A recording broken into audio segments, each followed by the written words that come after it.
Hello, I'm the Raven, and I bring you good news. Do you remember last time we had our good old lantern storytime pieces? Well, we're got another one. We have Woo! another couple actually. This is going to be a little less coherent than the last one because it's a collection of anecdotes. I think this time we're just making it one video and just deal with it like that. Yeah, pretty much. Yeah. None of them are going to be like Nate the Talking Snake. Also, none of them should be like the Oscar story. So during my first whack at undergrad, because I made two separate whacks at undergrad for various reasons. But during my first whack at undergrad, for a little bit, I actually lived in a frat house. I would like to point out I was not a member of the fraternity. Because of the way that housing worked on campus, some of the frat houses, you just wound up in rooms in them to fill up space. But in order for them to be a frat house, a certain percentage of the people there had to be fraternity members. Anyway, I lived with this frat for a couple of semesters. Wasn't a member of the frat. Got to be good friends with several of the members. Met a lot of interesting people, but the even though none of the schools I've been at were really party schools by by any stretch of the imagination, there were still definitely party shenanigans involved, and one of the most common things that would happen at the various frat houses is they would have officially sanctioned dance parties. And so the way this would work is that the fraternity would have to put in paperwork for this ahead of time.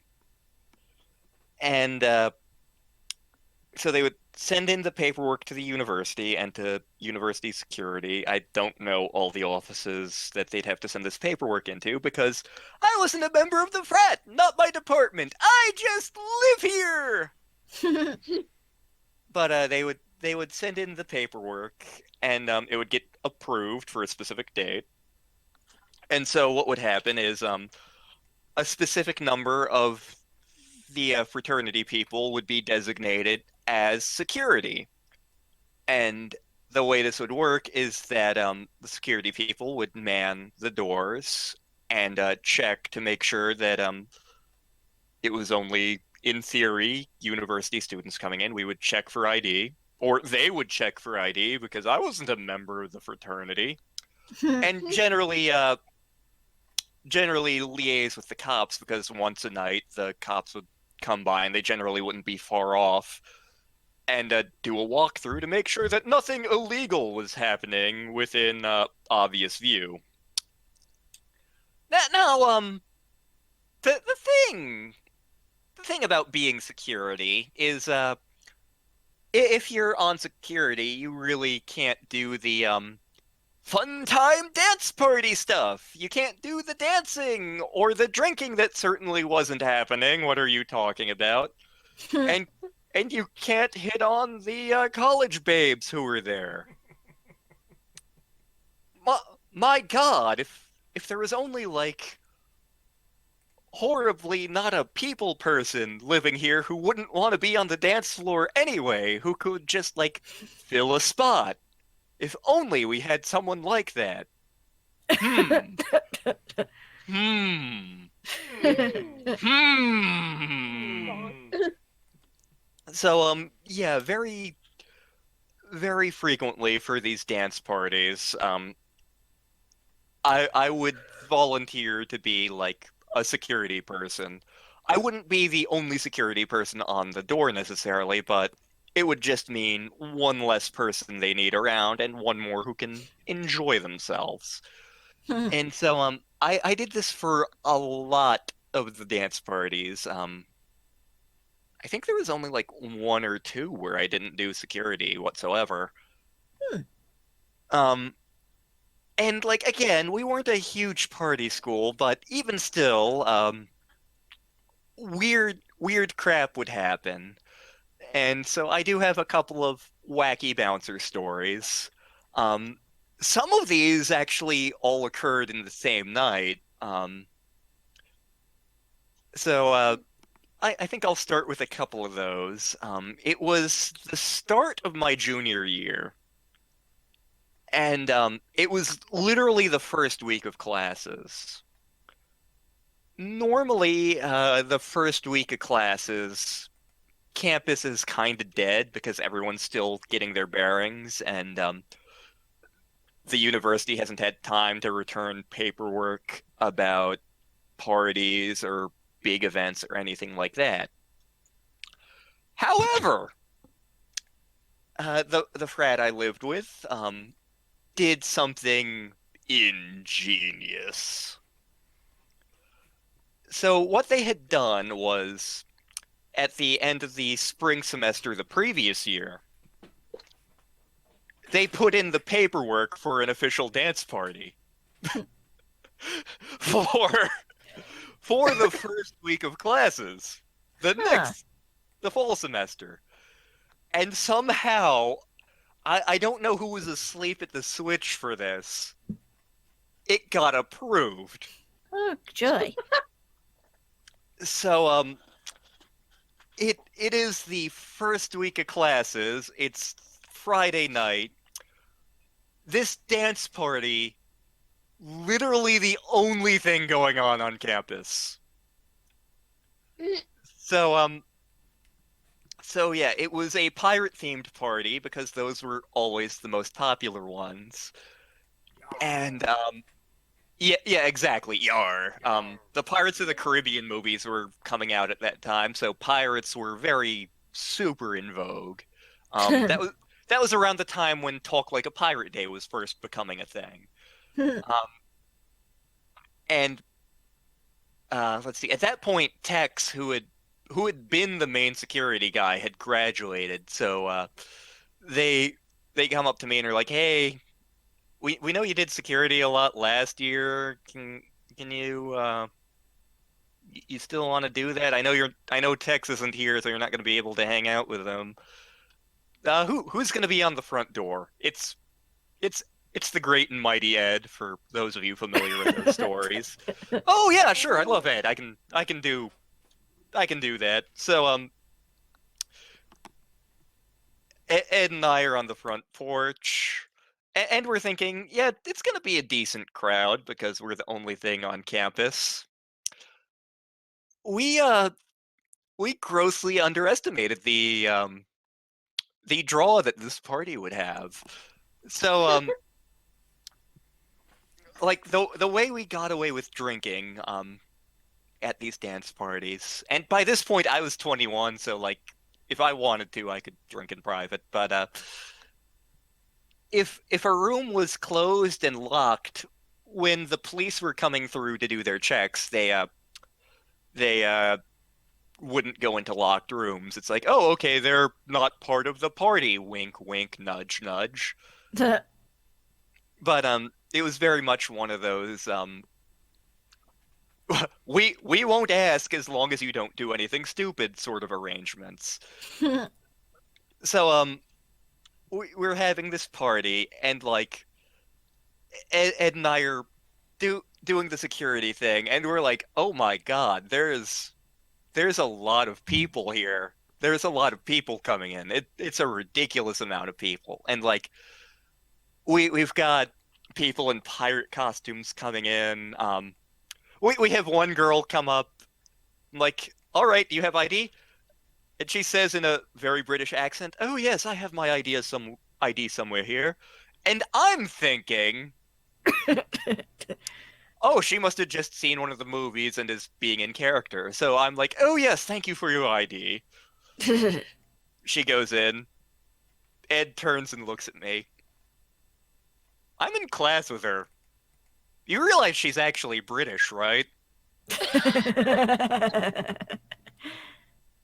Oh God, I'm an asshole. I'm the worst human. I should go in there and apologize. No, I can't actually physically fit in the building at this point. Never mind. She'll live.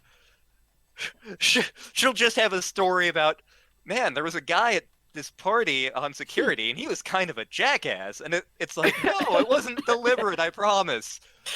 Uh, but yeah, at some point during the night, a guy comes up. Pirate themed party. Pirates. Mhm. Well, first, my buddy Harrington came up, and he's wearing like jeans with leather assless chaps, a leather vest, and like a bandana. And I'm like, Harrington, I already know where you're going with this, but what are you doing? I'm a butt pirate. God damn it. That's terrible. Get in there. Just get in there and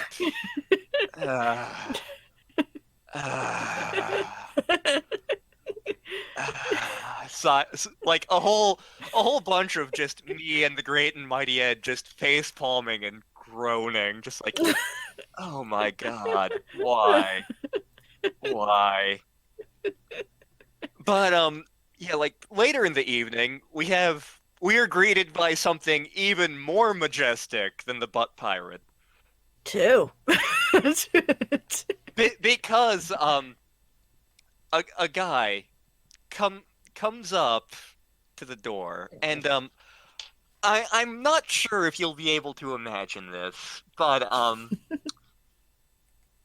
he is sort of waddling up. Why is he waddling up, you may ask?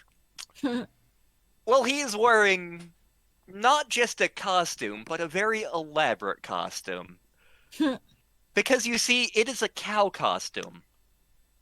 That doesn't sound too elaborate, Lantern. Well, no, it doesn't. Until you realized that it was large. It was a very large cow costume. Oh, was it 2 people? No, it was not. Well, then how was it large? I'm glad you asked. It was one of those costumes where it was inflatable because it had a built-in fan pack going the entire time. I don't even know how this damn thing was fueled. Like, is there like a diesel engine strapped on under there? Is it a battery pack? I don't friggin' know to this day. But this guy comes up in a fan-powered inflatable cow suit. I would like to get in. Sir, you realize this is a pirate party? Yes, sir, I do. Ed, what do we let him? Yeah, I guess. There's no reason not to, really, aside from the fact we have way too many friggin' people. Do you have a student ID?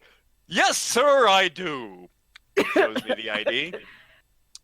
Well, great. Get in there. Try not to stampede on anybody.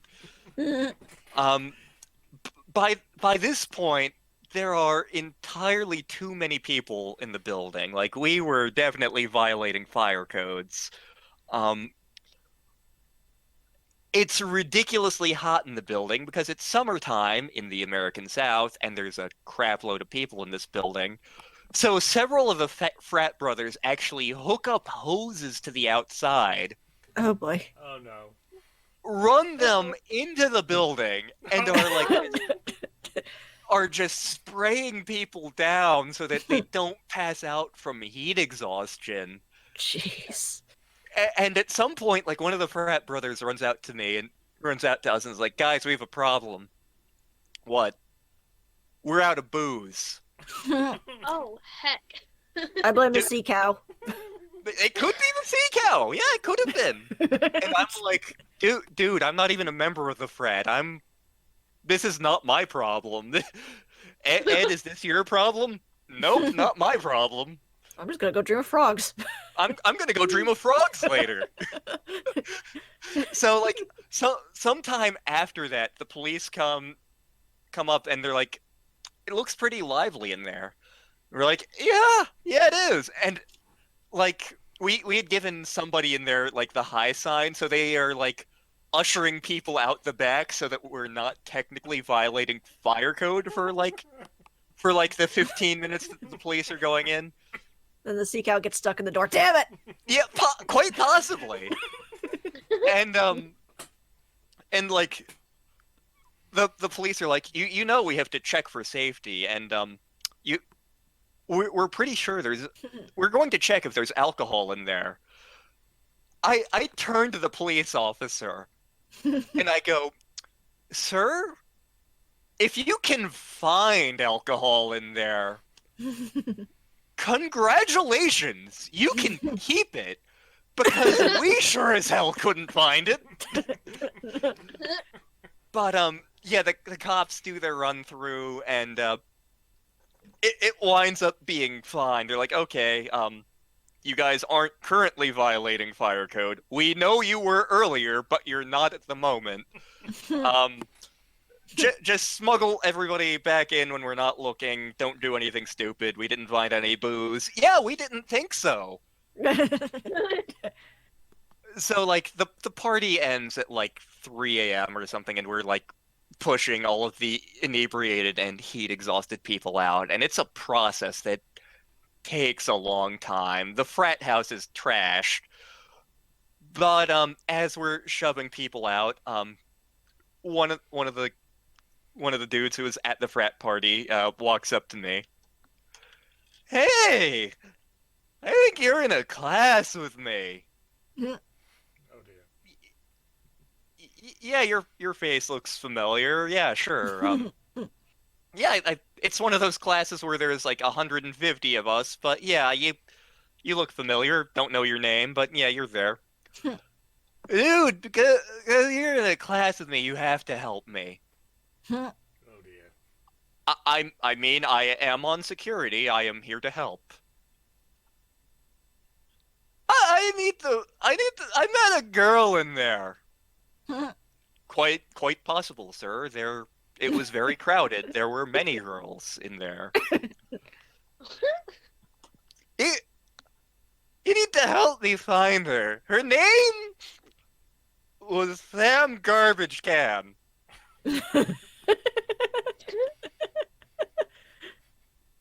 Sam Garbage Can. That is the name. Yeah, that's the name. And oh my God, I was so in love. She's the girl of my dreams. Sam Garbage Can, as you say. Yeah, yeah. I need to find her. You need to help me find her. I will keep an eye out for her, sir. Yeah, thanks, man. You're a good guy. So just remember, the name is Sam Barbecue. No, see, that was the sea cow. Duly noted.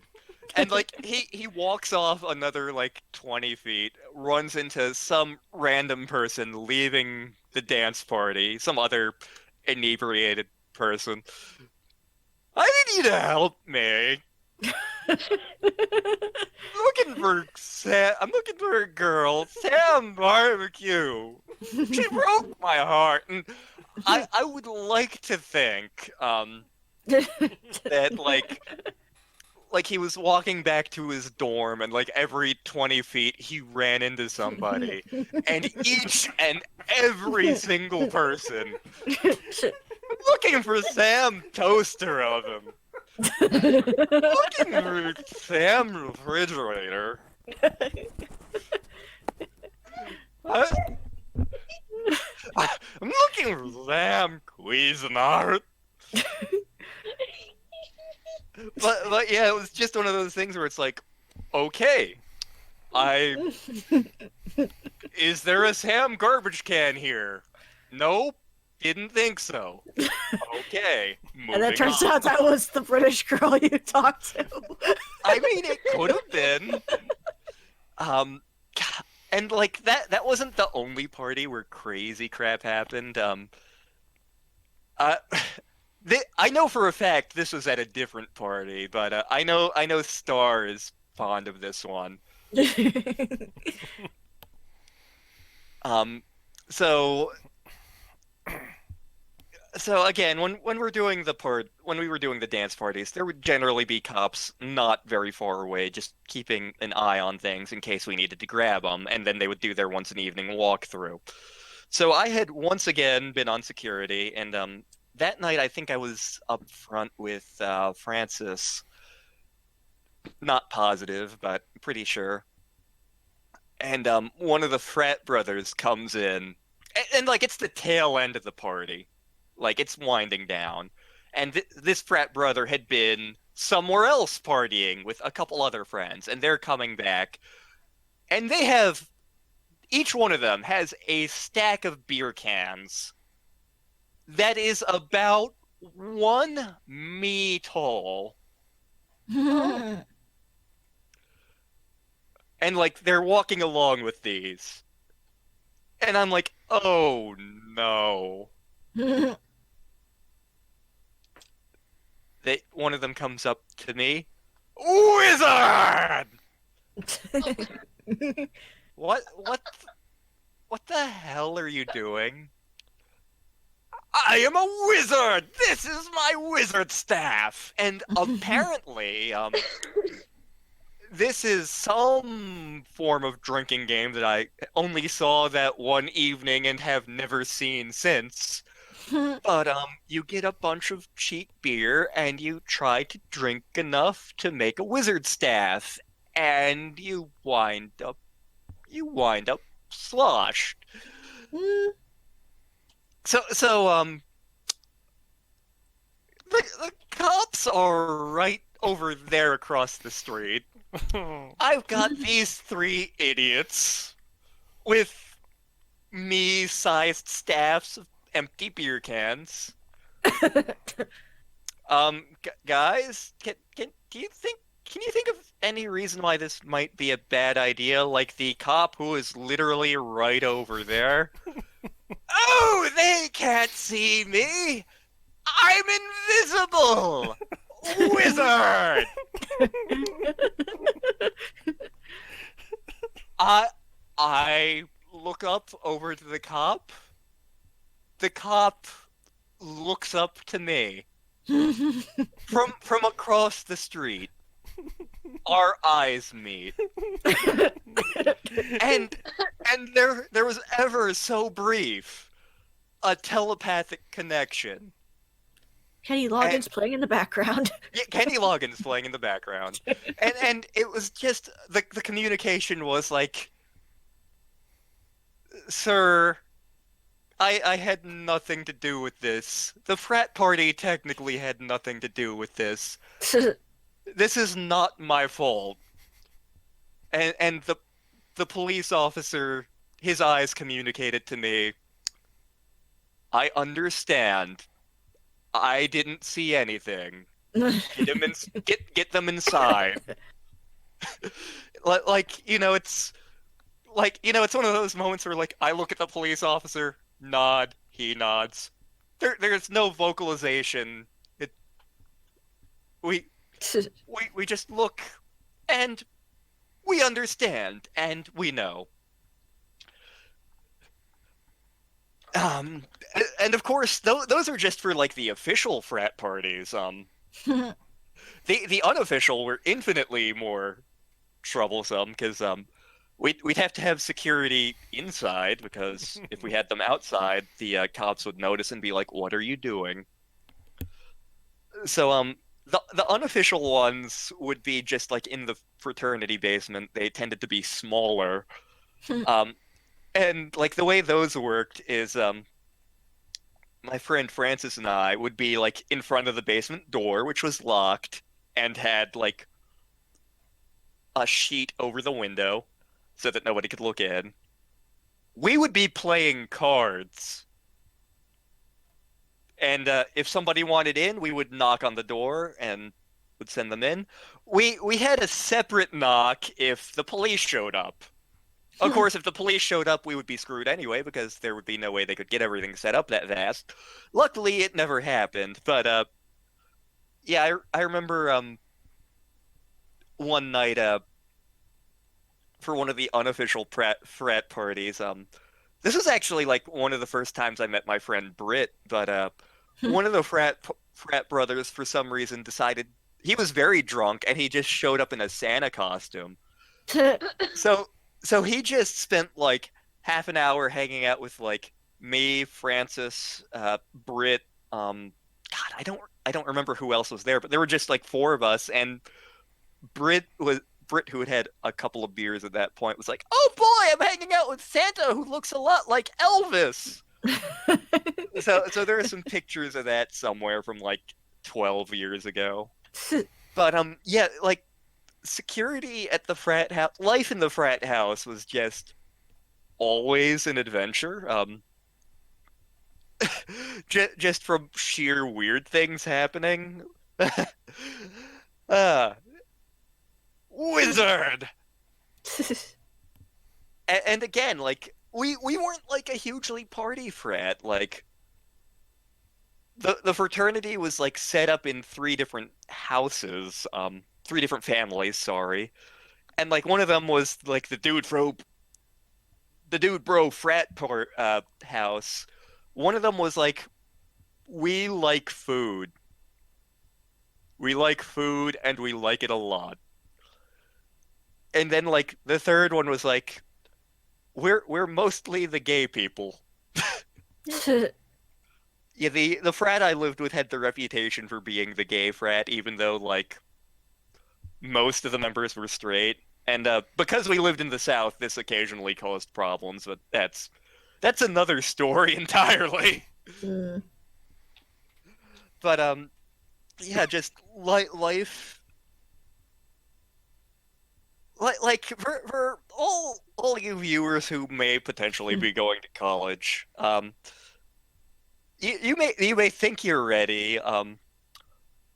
Life in a frat house, even if you're at nerd school, nothing quite prepares you for that. Like I remember walking home from class one day. This isn't a security story, but I was walking into my room in the house, which is on the first floor, and I nearly step in a trash can full of liquid. I'm like, what the guys, what is that? Hey, you almost stepped in our sangria. It's a trash can. It's our sangria. You've got like 4 oranges, 3 limes, and a lemon in a trash can full of what I'm assuming is like 2 buck chalk out in the open. And I almost can we at least do this somewhere where like people aren't going to be? It's our sangria.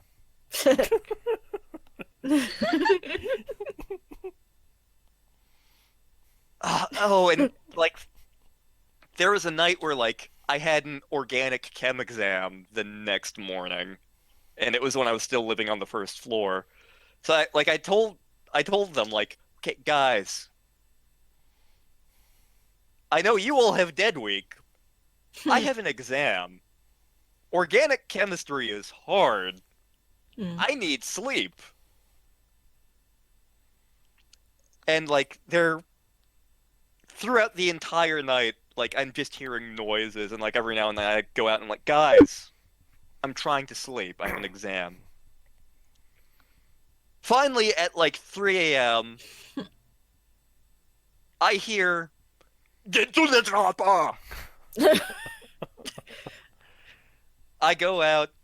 There is my neighbor Tex and a couple other guys. The great and mighty Ed. Are you guys watching Predator at like 3 a.m.? And like by this point, these weren't the guys who had been disrupting my sleep previously. It's a different batch of them. Yeah, sorry, man. Did we wake you? Carry on!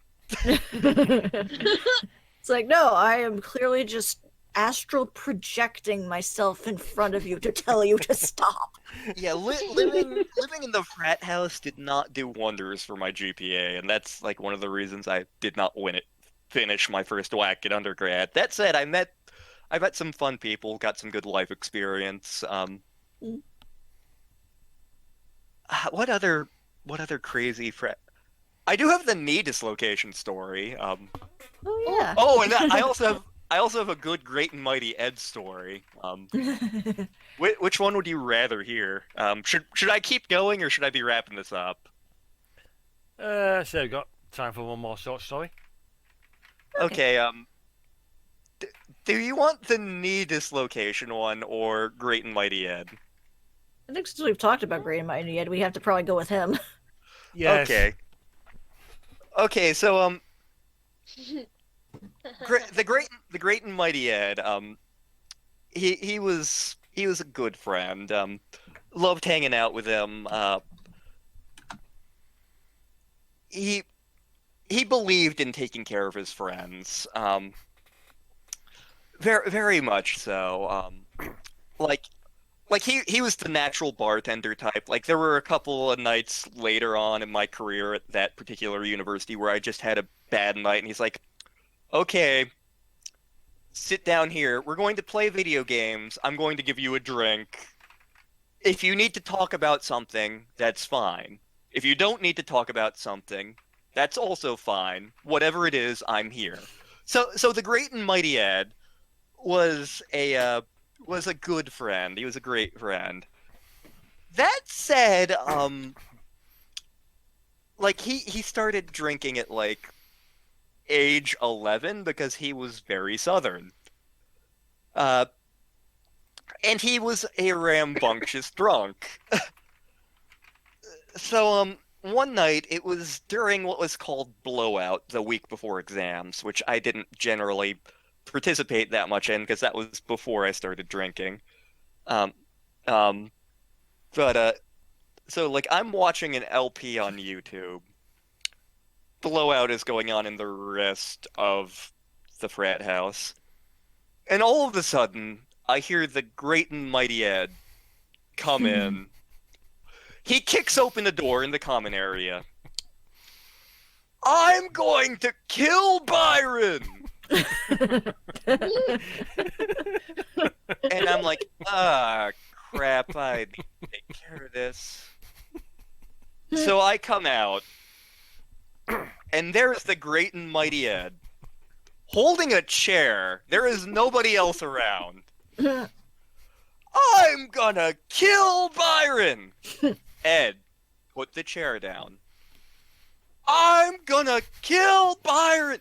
"Ed, put the chair down. I am not going to ask again." At this point, another one of the frat brothers runs down and is like, No, it's okay, it's fine. Nothing is going to happen, it's fine." At this point, the Great and Mighty Ed comes up to me and whispers very loudly, "I'm not actually going to kill Byron. I'm just super drunk." No! All right. Just don't cause any problems, and don't do anything stupid. So I go back to my LP. Fast forward to the next day. It is Saturday. At about 1 p.m., I get a knock on my door. "Oh, it's the Great and Mighty Ed." Hey, last night's a little bit fuzzy, and I just wanted to check on you, and I wanted to apologize because I really don't remember much of it. Like I remember I was swinging around a chair, and I remember you were there. I didn't hurt you, did I? Like did. And like he felt legit terrible about this. Like he was worried that, oh no, I attacked the Lantern, which he didn't. And I'm like, No. You didn't do anything to me, but what happened was you got drunk and you picked up the chair and you were threatening to kill Byron. The great and mighty Ed stops to think for a minute and ponder the metaphysical ramifications of this. He is silent for like 30 seconds. Who the fuck is Byron?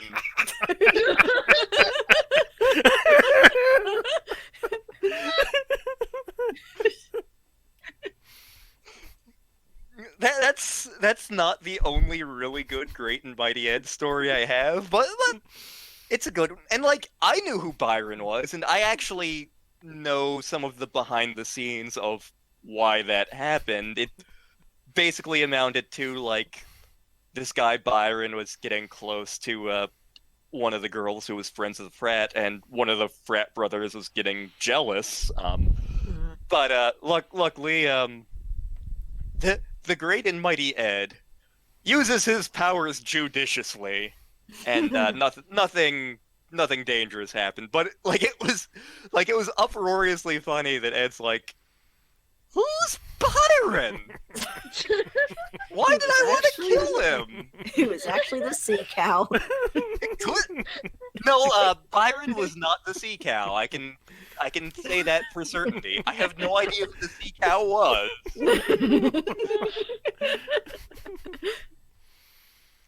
But yeah, like the frat brothers were like the same people who I had the Call of Cthulhu campaign with, where I'm no longer allowed to use dynamite in any RPG campaign setting ever.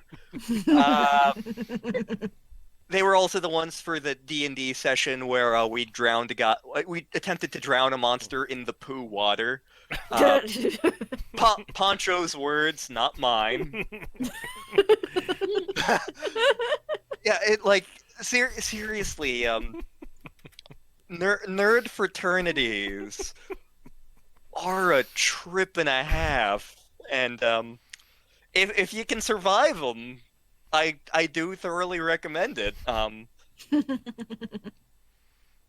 Just because it's good practice for dealing with crazy shit in your normal life, because sooner or later weird things are gonna happen to you.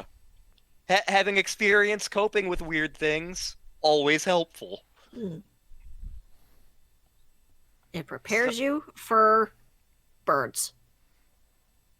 For friggin' birds. But yeah. So for now, we can wrap up this edition of random ass stories with Lantern. No cows for harm in the making of this video. Nor was Byron. And it's probably a case of people who only know Lantern in passing is slowly learning more about him. I mean, I know some of the Lord of the Rings server has heard some of these. Yeah. And I know Star has heard a bunch of these. And these are just the ones that I feel are repeatable. There's a few that are a little risque. Like I think there's one I haven't told you yet. I wasn't there for it. I only heard it in passing later. But it was really funny. Oh boy. But yeah, let's wrap up story time with Lantern for now. Yeah. This has been the 4th session with Storytime with Lantern. As long as you continue to watch them and Stanton has stories, they'll continue. Or we won't let him out of the basement anymore. Like I would tell work stories, but I'm legit worried about getting fired over those. So That's fair. Yeah, so some of the stories you shared, it's a case of some involving your father, the stories from work, it's a case of there's stuff you don't say. You need to maintain a level of professionalism and privacy that can won't come back nasty on you or anyone you know. Yeah, like most of these ones are generally like pretty funny. Like even the Oscar one, as messed up as it was, it is a little funny. We can't report no animals were harmed in the process of this production. Yeah. So, yes, now you got introduction to Frat life, what it could be, more insight into what has made Lantern, and more what have I had to put up with as the Landstarter part of my crew. This is wrapping up for story time for now. Peace out, people, and this is goodbye from me, goodbye from them. Take care, everybody. Bye. Pokestar. What happened? Where'd my socks go? Say, say bye. Bye. And this time, Star fell asleep.